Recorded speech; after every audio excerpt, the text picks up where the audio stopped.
Hey VC, it's Mitch back at it again with another video. As promised, I'm going to be doing a series of videos, maybe titled Discovering Dad's Records. I'm not sure. I haven't come up with too good of a title for this series.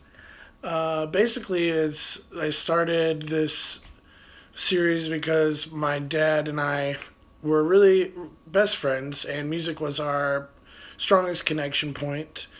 We have been to a bunch of concerts together and have traded albums back and forth for my entire life. He used to make me mixtapes, etc., etc.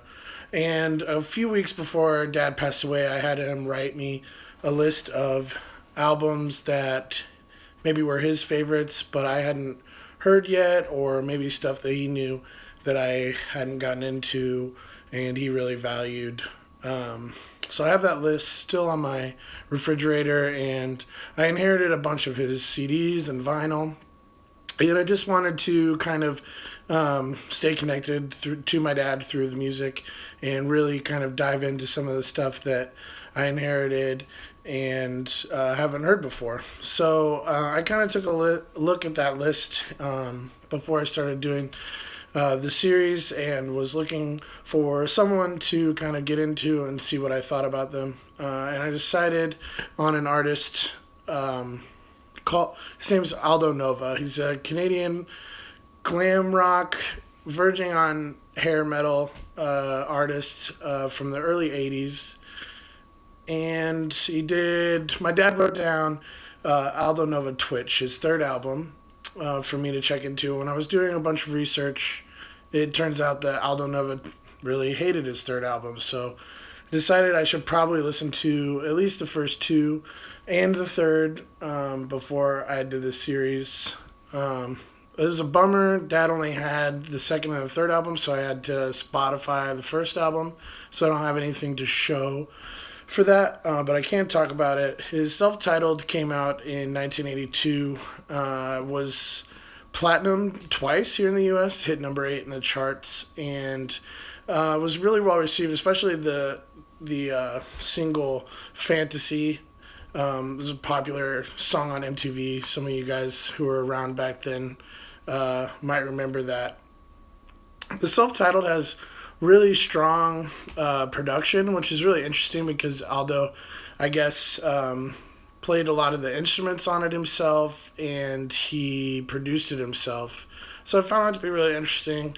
Another kind of fun fact is all three of these albums I'm going to talk about were mastered at Sterling or Masterdisc, depending on where Bob Ludwig was working at the time. So at least Aldo knew what he was doing when it comes to choosing mastering engineers.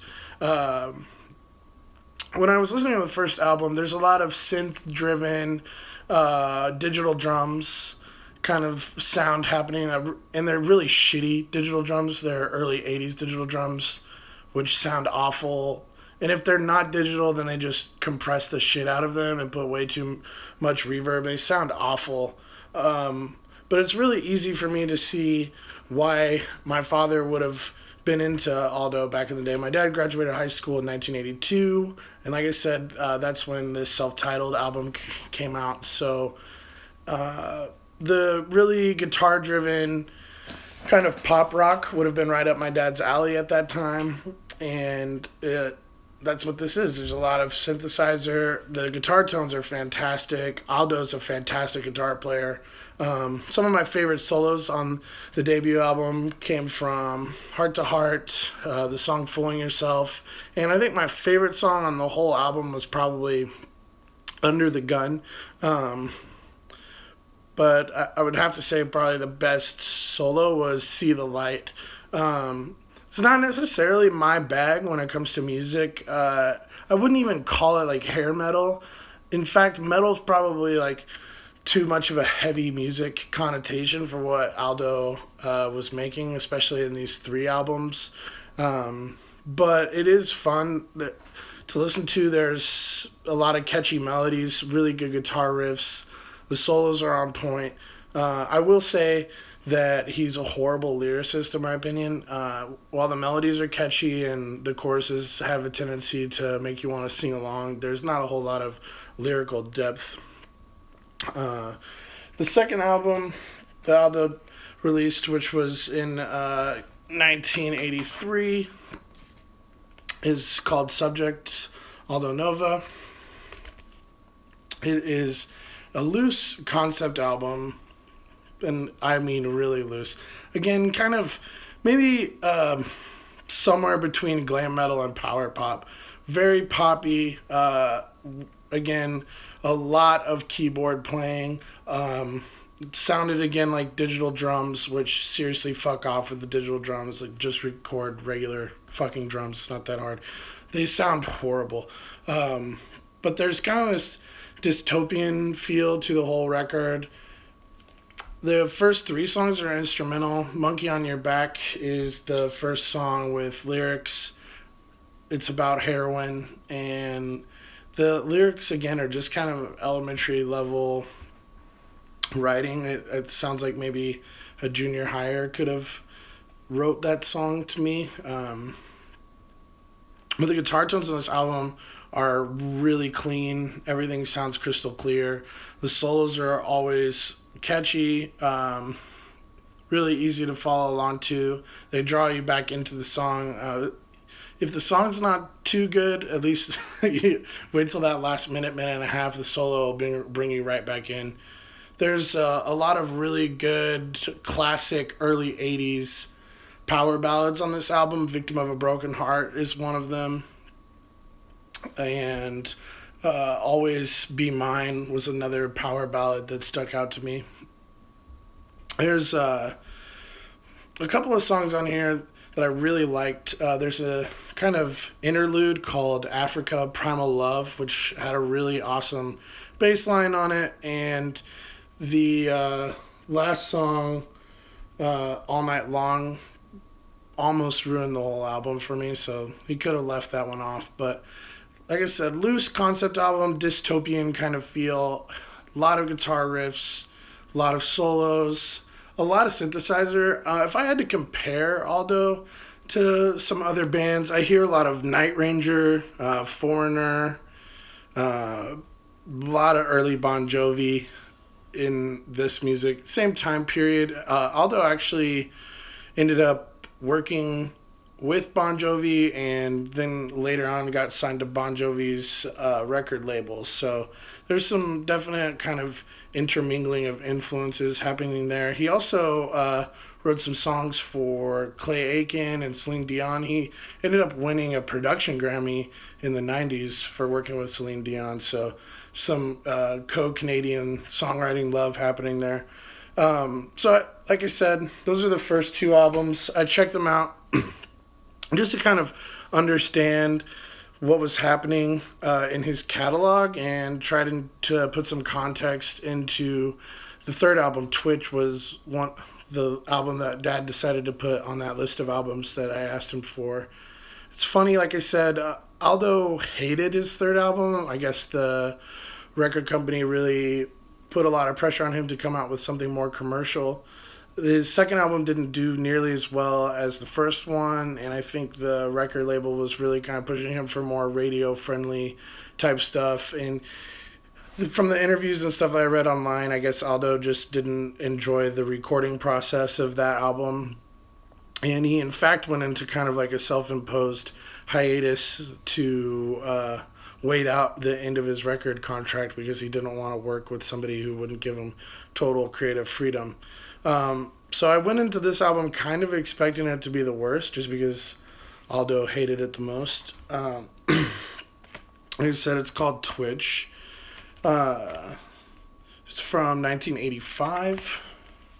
And again, with the digital drums, just totally like, to me, it ruins the sound of the songs. Like, there are a lot of songs on here that have really good potential to be early 80s glam metal, hair metal, pop metal, whatever you want to call it, classics on all three of these albums. But the drum production and recording just ruins it for me. The second song on here It's called Rumors of You. It's definitely a radio friendly song. It's got a lot of synthesizer in it and super catchy. Probably the most how would you say, the chorus has a lot of like background vocals happening, and there's a lot of stuff happening that is trying to get the audience to kind of feel good love song sing along, even though Rumors of You is a breakup song. It's kind of a weird juxtaposition of feelings there, but the, the next song that really stuck out to me is the last track here on the A side. It's called Heartless. The solo was just awesome. Aldo is a really, really great guitar player. If you can't tell, I mean, not everyone's playing a Pink Jackson with confidence, and if you're going to put a guitar pick shaped silhouette behind your name on your album, you better kick ass. But yeah, Heartless, the solo was great. The lead-off song on side 2 is called Long Hot Summer. There's the keyboard riff in that kind of reminded me of Dirty Laundry by Don Henley. Maybe some Foreigner-esque kind of sounding things in there. The next song, Fallen Angel, terrible, hated it. Fantastic solo.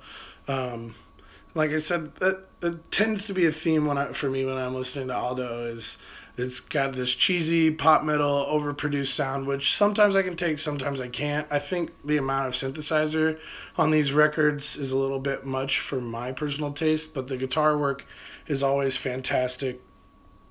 The second to last song on the B side is called Lay Your Love on Me, and it's probably the heaviest song out of all 3 of these albums. It's very Bon Jovi sounding with some Kiss-esque type background vocals. It's probably the strongest song on this album for sure. Maybe not on all 3 of them, but it definitely was one of my favorites. And then the title track is the last song on this album. It's called Twitch, and it belongs on a video game. It's really keyboard heavy, instrumental, very arpeggiated, and just kind of busy sounding. I wasn't quite sure what it was doing on this album. It wasn't a terrible song. In fact, a lot of the reviews I read while listening to this album said that song was their favorite, but it just wasn't for me.